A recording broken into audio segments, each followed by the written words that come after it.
Tecnologia, entretenimento, internet, mídias digitais. Papo de Futuro com Beth Veloso. Estamos mais uma vez com Beth Veloso aqui no Papo de Futuro. Bom dia, Beth, tudo bom? Bom dia, Mauro. Bom dia, ouvintes e também espectadores. Bom, nosso assunto de hoje não poderia ser outro, né? Nós vamos discutir um tema que, apesar de parecer novo, já faz parte da história digital do Brasil. A decisão judicial que tirou do ar a plataforma X no país. Mas será que essa medida é tão inédita assim? Né? Vamos lembrar que o WhatsApp também já foi suspenso em território nacional. E vamos entender as implicações dessa decisão, os conflitos que ela revela e o que ela nos diz sobre o futuro das plataformas digitais do Brasil, com a jornalista Beth Veloso. Com você, Beth. Nossa, uma missão quase impossível, né, Mauro? Quanta coisa para a gente tratar de um assunto que dá um nó na cabeça, porque são muitas nuances, são muitas divergências. O fato é que o ministro Alexandre de Moraes logrou ter a sua decisão ratificada pela turma do Supremo, então agora é uma decisão colegiada, não é uma decisão monocromática mais. E a suspensão da plataforma X no Brasil, realmente, como você falou, não é a primeira vez, não é uma decisão inédita. O WhatsApp, por exemplo, ele foi suspenso em 2015, inclusive por juízes de primeira instância, um juiz no Rio de Janeiro, depois um juiz na Paraíba, depois o Telegram também chegou a ser suspenso, e sempre no seio dessas discussões, qual é o conteúdo que está trafegando nessas redes, né? Conteúdo nocivo, conteúdo de ódio, terrorismo, incitação ao crime. Então, conteúdo barra pesada mesmo, que transforma essas redes num lugar bastante perigoso para várias pessoas, para a sociedade, para a democracia e para as classes mais vulneráveis, né? Crianças, adolescentes. Então, tem todo um movimento global que está sendo tratado e aqui no Congresso isso repercute de uma maneira bastante intensa também, dividindo muitas opiniões, especialmente parlamentares que defendem uma maior ou uma menor regulação das plataformas digitais. E essas situações escondem, sim, um conflito de interesses, Mauro, entre o legislativo, o executivo e o judiciário, na verdade, para definir quem dá os contornos dessa nova era digital. E a decisão acaba revelando, sim, um embate, não apenas entre os poderes, mas entre governos e empresas. E isso é muito interessante, porque acaba sendo uma medida muito extrema, que raramente, embora já tenha acontecido, raramente ocorre no Brasil, porque é uma medida enérgica, a Anatel tem que atuar, são mais de 20 mil provedores de conexão que são obrigados a bloquear o uso do aplicativo, ela leva tempo, a sua eficácia é questionável, também o quanto ela acaba sendo eficiente no combate à desinformação, que são os inquéritos que o ministro Alexandre de Moraes cuida no Supremo Tribunal Federal e nessa incitação ao ódio.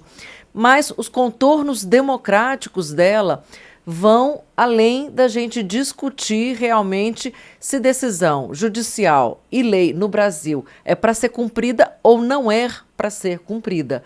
E eu queria ressaltar também que existe um padrão de conduta, né, com relação que está se mostrando no Supremo, realmente cada vez mais o Supremo está intensificando e agravando esse combate ao que ele considera que é um conteúdo completamente inadequado na rede, mas não existe um padrão de conduta, por exemplo, Mauro, na empresa X do Elon Musk.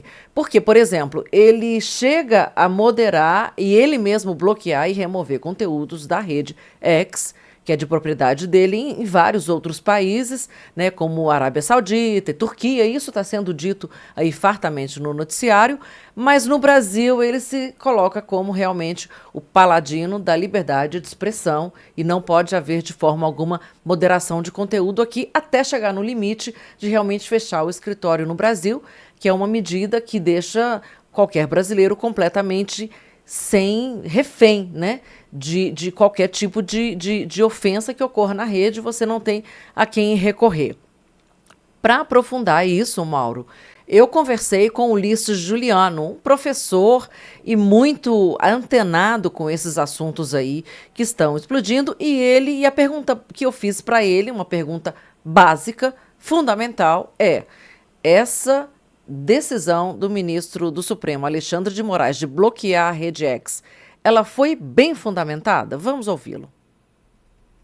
Excelente pergunta, eu já respondo de pronto. Sim, o ministro Alexandre de Moraes, ele embasou essa decisão em diversos dispositivos legais. E isso se dá em um Estado democrático de direito, que ele exige, um dos princípios constitucionais mais basilares é que toda decisão do julgador deve ser baseada em um dispositivo legal. Então, a decisão é baseada no Código Penal, no Código Civil, em diversas legislações e principalmente no Marco Civil da Internet, mais especificamente no artigo 19, que em rápidas palavras determina que após uma decisão judicial, a rede social, a plataforma digital, ela deve respeitar, acatar e tomar as providências devidas para cumprir uma decisão judicial.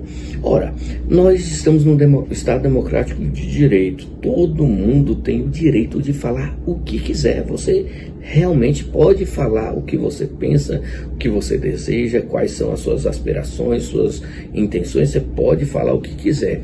Agora, também dentro do Estado democrático de direito há o dever de ser responsabilizado por aquilo que você falar. Então não é porque você tem o direito de falar o que você quer que você não tem o dever de ser responsabilizado por usar esse direito. Então isso tem que ficar muito claro. Eu posso falar o que eu penso, eu posso falar o que eu quiser? Posso, desde que eu saiba que eu vou ser responsabilizado por tudo aquilo que eu falar, que eu proferir, que eu produzir. Então, essa é a básica da liberdade de expressão. Se você for analisar John Stuart Mill, que é o pai ali do liberalismo, ele fala exatamente isso. Não existe liberdade sem responsabilidade.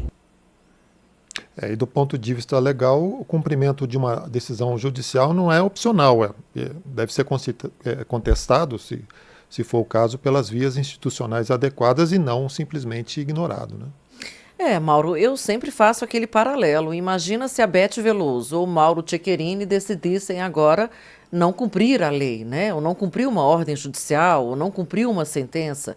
E aí, à medida que essa sentença fosse agravada, a multa aumentando, eu não vou pagar a multa. Não, então para não pagar a multa e não ter um representante legal que responda por isso, eu não vou ter mais um representante legal no país. Então, assim, existe...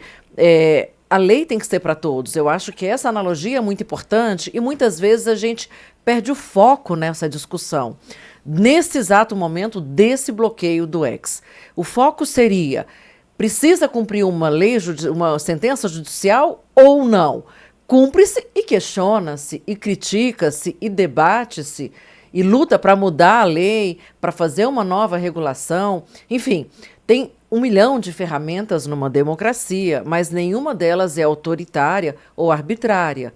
E nesse sentido, a gente discute sim como fazer do ponto de vista de trabalhar esses instrumentos e recolocar a discussão que não é só censura ou quem está sendo arbitrário ou não. Enquanto nós tivermos as instituições, e a gente está aqui num parlamento justamente porque as instituições são sólidas e funcionam, eu imagino que o melhor caminho para as democracias seja respeitar e seguir o passo a passo, ainda que seja um caminho mais longo, né, Mauro?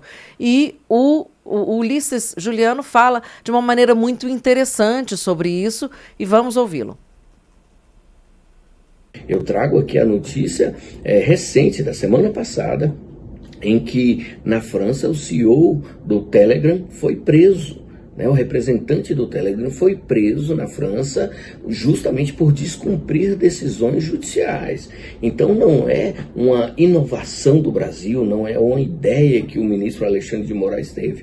Isso está acontecendo em vários lugares do mundo. Já aconteceu uma vez também aqui no Brasil do Telegram ter sido suspenso, do WhatsApp ter sido suspenso. Então não é nada de novo. A questão é que o X é uma plataforma muito utilizada no país e isso teve um impacto maior, evidentemente, até porque o dono da rede social também é um bilionário e se utiliza aí de diversos artifícios para se manifestar contra essa decisão. mas não é nada de novo, não é novidade, tá? Então o Brasil, ele está exercendo o seu direito de determinar que as empresas cumprem as legislações que estão em vigor em nosso país. E qual tem sido o papel do Congresso Nacional nisso tudo, Beth? Mauro, o Congresso Nacional tem tentado se mostrar mais proativo nesse sentido, né? Talvez até como um reflexo dessa percepção de que o parlamento realmente demora a agir e que o mercado e a tecnologia e as mídias são muito mais dinâmicas e a gente tem que correr atrás.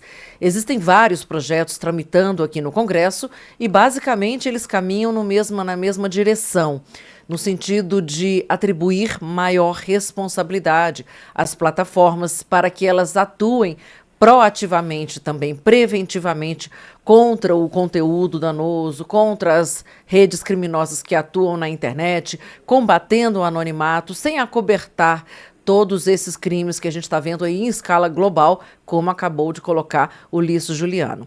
E um exemplo de que todo esse liberalismo de que a rede tem que ser livre está realmente em crise no mundo ocidental vem dos próprios Estados Unidos, onde você tem a primeira emenda, que prega pela ampla liberdade de expressão, mas que o governo Biden acabou de lançar uma lei, né, conseguiu aprovar uma lei que dá um ultimato ao TikTok. Ou ele segmenta, segrega e faz uma separação, desmembramento da empresa, ou o TikTok também vai ser bloqueado nos Estados Unidos. Porque por trás de tudo isso tem uma contextualização super importante, que é da soberania dos Estados-nação, né? É a possibilidade de das instituições se afirmarem e terem as suas leis cumpridas, porque ninguém, na verdade, tem o salvo-conduto, né, estando, sobretudo, no país exterior. Na verdade, quando você fala de tecnologia, como você fala, né, de uma extraterritorialidade, de uma dificuldade de aplicação de uma jurisprudência, mas mesmo assim o mundo já está globalizado. E dentro do seu território, quem manda tem que ser o governo, né? Tem que ser as instituições, tem que ser o Estado, porque essa é uma proteção para o próprio cidadão. Então, nessa briga toda, a gente está falando de como é que se debate, para onde ele vai, né? Como é que ele vai se colocar e como é que a gente coloca também, relativizando, como fez o próprio Estados Unidos, um pouquinho dessa noção que acaba sendo uma blindagem, que é a liberdade de expressão. Será que ela realmente tem que ser uma questão absoluta? E eu fiz essa pergunta para o Ulisses Juliano. Vamos ouvi-lo.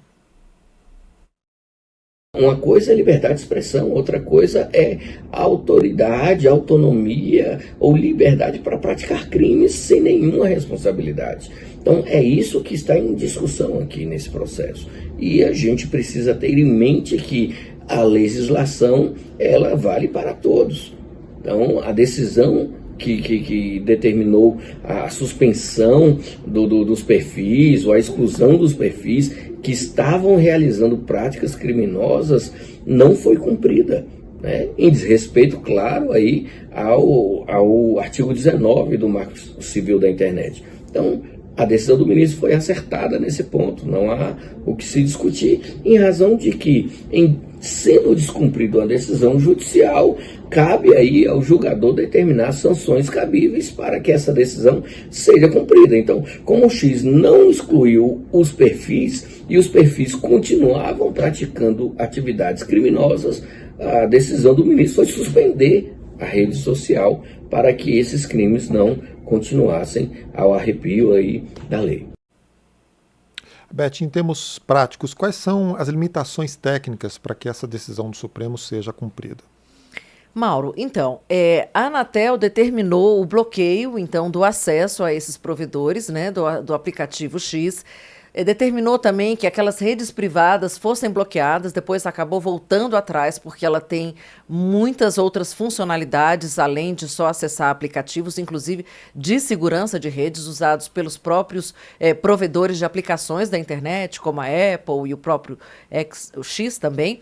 E a ordem, embora ela seja um fato consumado, existem muitas dificuldades em implementar realmente essa medida, né? Por exemplo, nós temos, como eu falei, mais de 20 mil mil provedores no Brasil, e nós tivemos uma complicação que o ministro determinou o bloqueio das contas da Starlink, que é uma provedora de banda larga, de conectividade, né, via satélite, do Elon Musk também. Então, o ministro entendeu que são empresas do mesmo grupo, e para que as multas, que já totalizam mais de 18 milhões de reais, fossem pagas, então ele terminou esse bloqueio da Starlink. A Starlink, ela está sendo uma potência e tem revolucionado, sim, a conectividade nas áreas mais remotas do país. E isso está gerando uma crise, porque o Elon Musk falou que a Starlink não vai bloquear o X, e isso foi colocado claramente. Então, assim, são cenas cinematográficas que a gente vê como tem nesse mundo da internet, né? Os lances são espetaculares, tudo é em escala, tudo é bastante gravoso, e as emoções se exaltam, né? E a gente realmente tem dificuldade de abraçar essas questões, porque elas não são simples, além de tudo ser muito novo em termos de qual é o resultado, de imprevisibilidade no que isso vai dar. O que eu comparo, e eu acho que a gente precisa chamar a atenção de quem está acompanhando a gente, é que existe aí uma discussão de fundo de poder econômico e de poder político que não pode ser perdida de vista. E a concentração que existe nesse mercado, esse tipo de subsídio, de concentração cruzada que a gente vê, que o mesmo operador que tem a conectividade também oferece o aplicativo, acaba fazendo com que os estados fiquem de mãos amarradas. Então, é preciso que a gente realmente discuta, além de regulação da internet, políticas concorrenciais, políticas públicas, maior enforcement do Estado, maior presença do Estado, para que realmente a nossa soberania não seja entregue em nome de discursos que são, obviamente, legítimos, né? O debate democrático é isso. O X é uma plataforma super importante de debate político que tem que existir no Brasil. Eu acho que é isso, tem um papel super importante nas eleições, mas ela não pode estar também à mercê da vontade de uma única pessoa. Aliás, nenhuma plataforma pode estar, né? Um Estado não pode ser subjugado pela vontade de uma única pessoa. Eu acho que essa é a mensagem principal, né? E a gente tem em vista que a Constituição, ela prevê, sim, que tem vários direitos colocados e os direitos coletivos não se sobrepõem aos direitos individuais. A gente vai assistir aí os próximos capítulos, mas é muito interessante a gente analisar que o debate da regulação tem que vir para o Congresso, porque o que a gente fala é que existe meio uma militância judicial nesse debate, Mauro, e é preciso que a gente também assuma um papel aí de protagonismo aí nessas questões importantes. Ok, obrigado, Beth Veloso. Até semana que vem, talvez a gente volte a esse assunto, né? Vamos ver, a gente vai acompanhar e na semana que vem talvez a gente volte a falar sobre isso. Muito obrigado e até a semana que vem. E uma ótima semana para todos aí, tuitando, colocando aí todas essas notícias nas redes sociais, debatendo democraticamente.